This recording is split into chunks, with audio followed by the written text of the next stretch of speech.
Olá, alunos e alunas do Clóvis Lovato e do Davi Campista, tudo bem com vocês? Eu sou a Fernanda e hoje eu vou dar continuidade ao PET de Geografia do quarto bimestre. Nós estamos na semana 2, na página 77, bora lá? O tema a ser tratado hoje vai ser domínios morfoclimáticos no Brasil.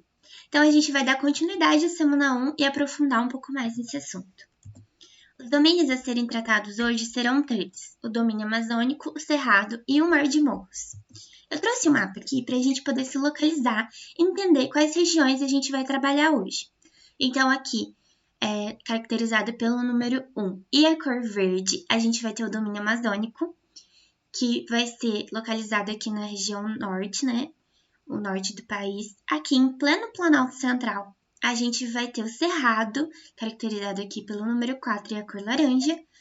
E aqui, esse domínio do Mar de Morros vai pegar toda essa faixa litorânea do sul ao nordeste, caracterizado aqui pelo número 3 e uma cor amarelada, um bege. O geógrafo responsável por essa nomenclatura dos domínios é o Aziz Absaber. Ele é um grande geógrafo referência em geomorfologia, tanto que é ele que nós estudamos para caracterizar esses domínios e nomeá-los. Ele nasceu em um dos domínios que nós vamos trabalhar hoje, que é o domínio do Mar de Morros. E esse domínio recebeu esse nome justamente por ele ter nascido em São Luís do Paratinga, que é uma cidade aqui próxima à Serra do Mar, muito perto de Ubatuba, Paraty. Então, o Absaber, ele cresceu vendo essa paisagem, que posteriormente ele chamou de Mar de Morros, justamente por ver esses morros e conseguir enxergar ondas neles. Então, por isso que recebe esse nome Mar de Morros. Vamos começar falando um pouquinho sobre o domínio amazônico. E a gente precisa relembrar o que são domínios morfoclimáticos. São a junção das características da paisagem de uma certa região, né? Então, o domínio morfoclimático ele vai ser caracterizado pelo clima, pelo tipo de floresta, pela bacia, né? Pela questão hidrográfica que o compõe. Então, tudo isso vai se juntar definindo, né? Vai definir que tipo de domínio morfoclimático é esse. E o domínio amazônico vai ser caracterizado por esses principais que estão aqui, que é o maior domínio do território, ele ocupa 43% da nossa expansão territorial, é uma floresta equatorial latifoliada.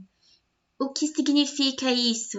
É uma floresta densa, amplitude, vem da palavra amplitude, grandeza. Então vai ser uma floresta grande, muito densa. E quando a gente imagina a Amazônia, a gente imagina o quê? Grandes árvores, grandes folhas. E o clima equatorial, quente e úmido. Então, esse domínio vai ter uma estação muito bem definida, que vai ser o verão chuvoso, né? Então, existe um grande movimento pluvial aqui nesse domínio. Então, chove o ano todo. Mesmo quando há uma baixa de chuvas, não há ausência de chuvas nessa região. Isso vai formar a massa equatorial continental.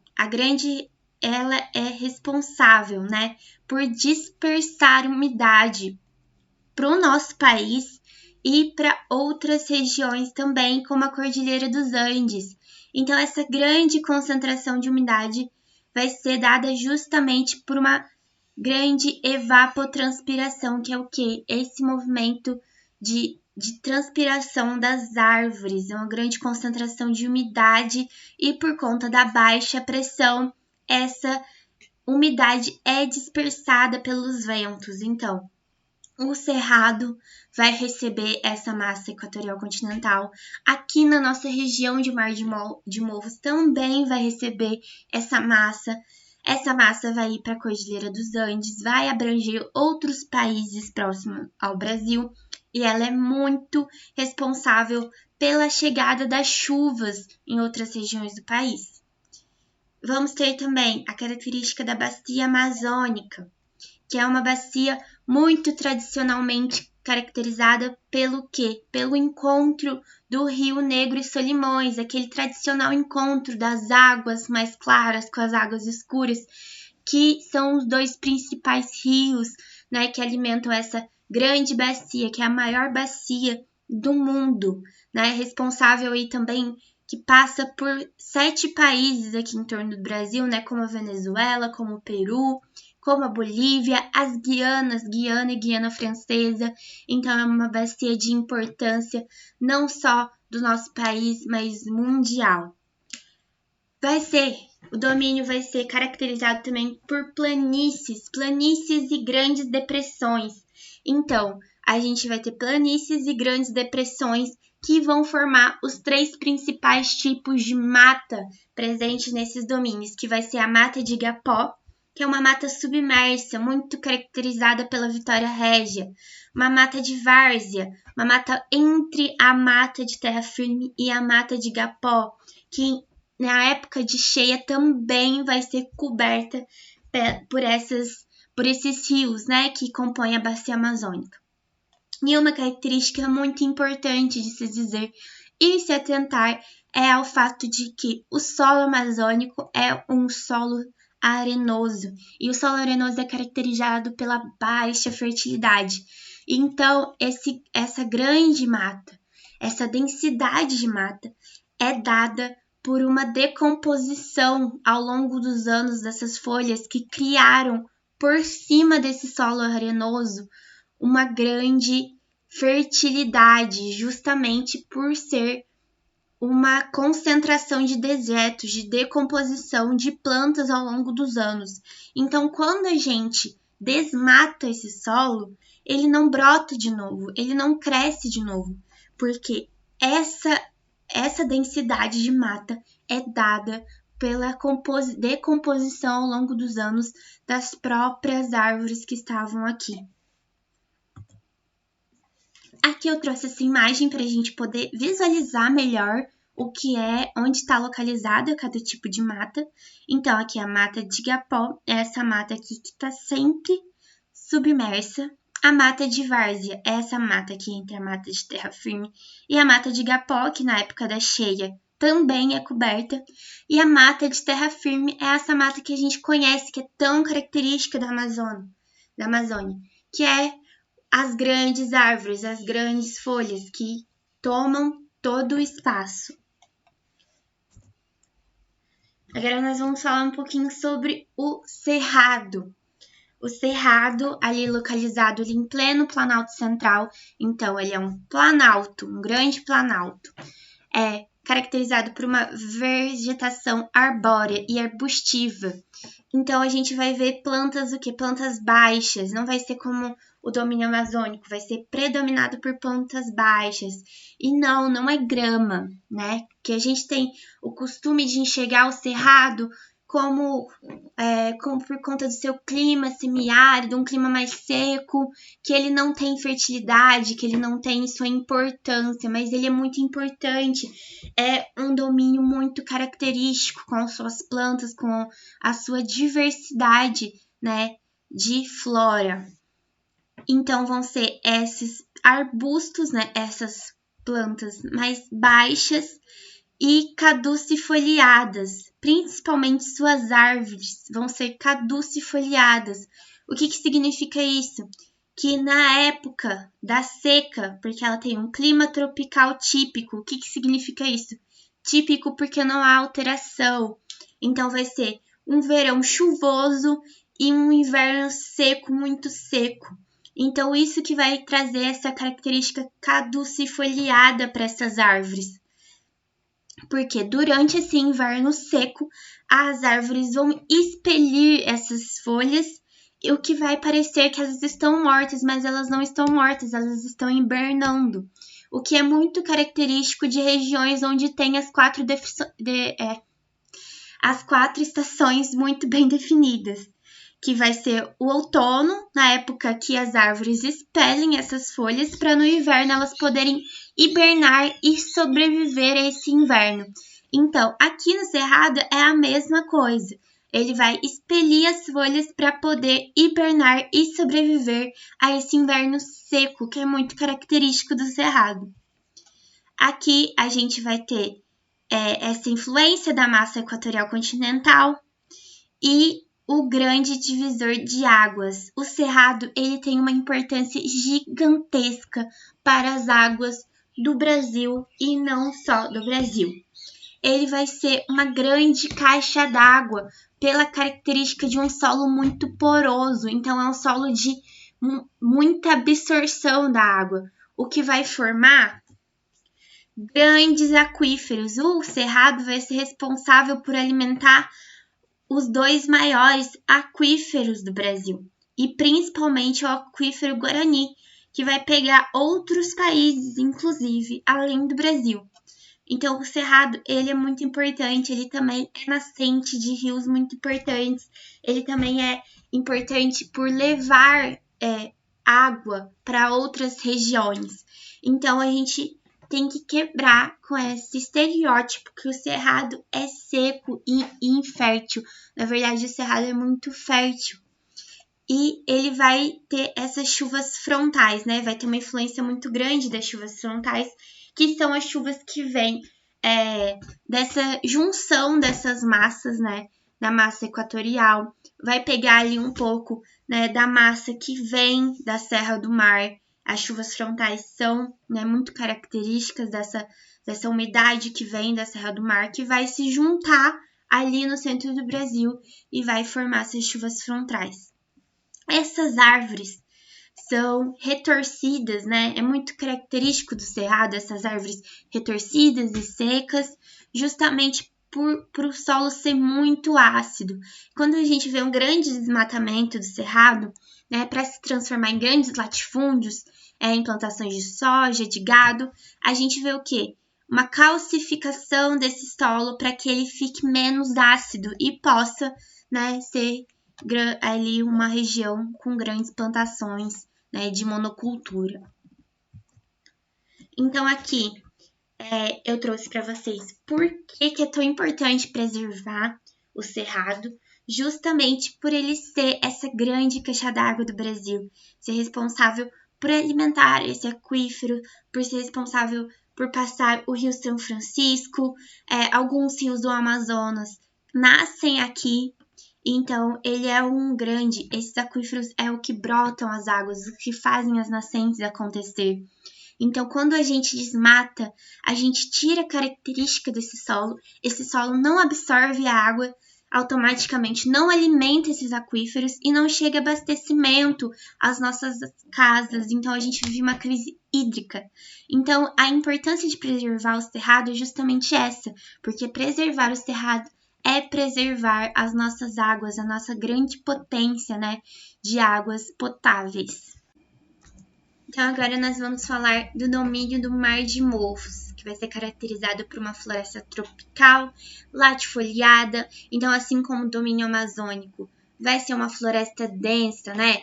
Late, amplitude, então vai ser uma floresta grande, densa, que vai concentrar muita umidade. Vai ter um clima tropical úmido, né? Que diferente do clima tropical típico, vai manter essa umidade durante todo o ano, muito por conta da massa tropical atlântica e também por conta de ser uma região que concentra, né, que é responsável pela junção, uma região ali que é o encontro das massas, da massa tropical atlântica, da massa polar atlântica, da massa tropical continental. Então, ali vai ser uma região muito úmida, por ser essa região do encontro dessas massas. Então, apesar da baixa pluviosidade durante o inverno, que é um pouco seco para nós, ainda vai manter essa umidade diferente do clima tropical típico.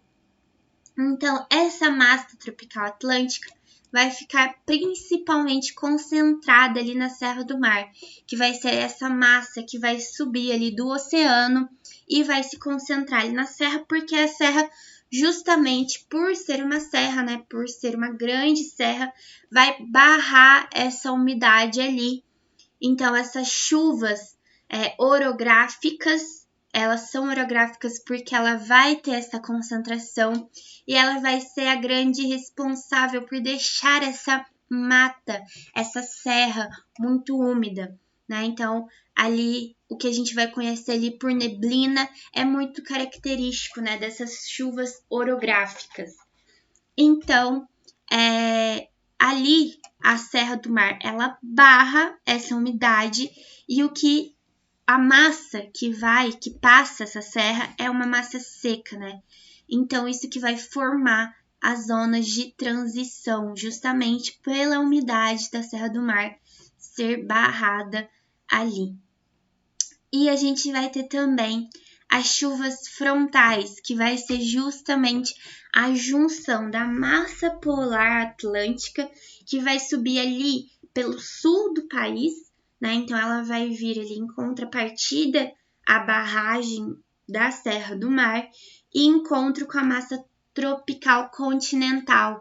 Então, ali vai ser uma concentração de umidade na região que vai surgir coisas como, por exemplo, a gente caracterizar São Paulo como a terra da garoa, justamente por ser esse encontro de massas, justamente por concentrar essa umidade na nossa região. Então, o Mar de Morros, vão ser essas características. A bacia do Atlântico vai ser uma junção de bacias pequenas que nascem ali mesmo na Serra do Mar e desaguam no Oceano Atlântico. Então, ali vão ter uma concentração de bacias pequenas, mas que vão ter ali sua importância justamente por alimentar, né, essa região da mata ali da Serra do Mar. Aqui eu trouxe para vocês um mapa para a gente poder visualizar como que foi a exploração da Mata Atlântica, que é a mata mais desmatada no nosso país, por ser a mata onde se concentram as grandes cidades, onde durante o processo de exploração do Brasil, de colonização do Brasil, foi a região mais explorada. Então aqui a gente tem a concentração das grandes cidades, São Paulo, Rio de Janeiro, Salvador. Aqui em Minas Gerais, com a extração dos minérios, foi uma região muito explorada, muito desmatada pelos bandeirantes, né? Por essa tomada aqui do Brasil. Então, a gente pode ver que aqui, Minas Gerais era muito tomada pela Mata Atlântica. São Paulo, sul do país. Aqui agora, há somente resquícios dessa mata, né? Então, é por isso que existe uma grande importância em se preservar esses resquícios, porque são matas, são tipos de planta, de árvores que não são replantáveis, né? Que não se acha, né? Para poder se fazer uma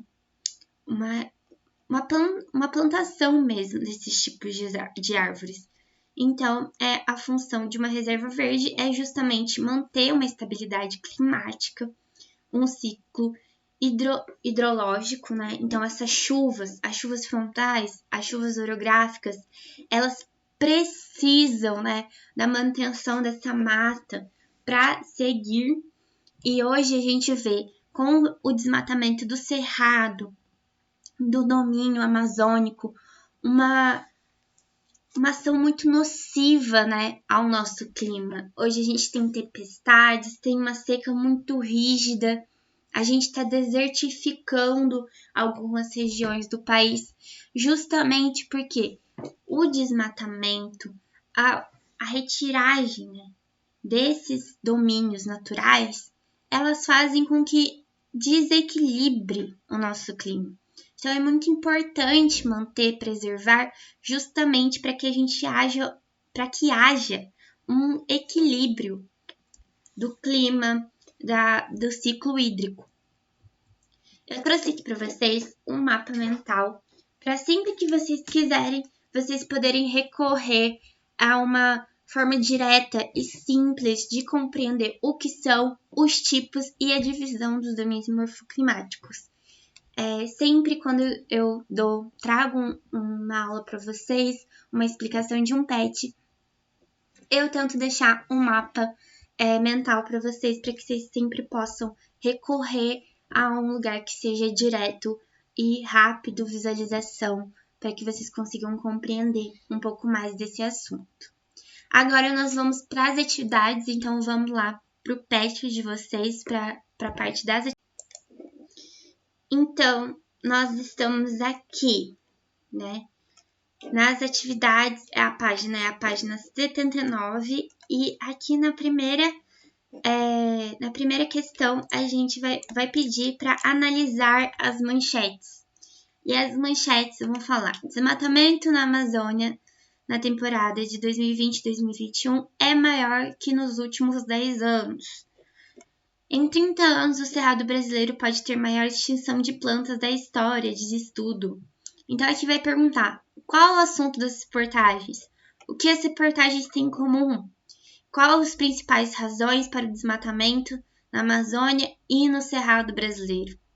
Né? Então a gente vai ter que falar um pouquinho do qual o objetivo do desmatamento, né?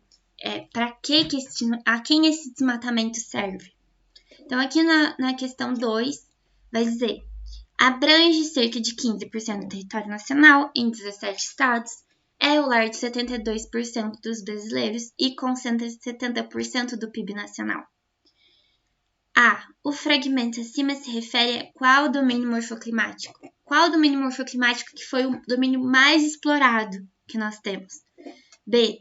Quais referências principais a esses domínios podem ser observadas no texto? Então, aqui vai falar um pouco sobre agricultura, pesca, energia elétrica e turismo, né? Então, vocês vão explorar essas características aqui nessa pergunta.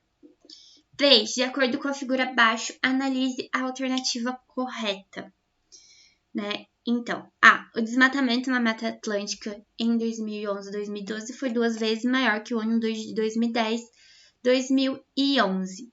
Então, aqui, vocês vão ter que analisar esse gráfico e responder qual dessas características aqui são verdadeiras segundo esse gráfico aqui.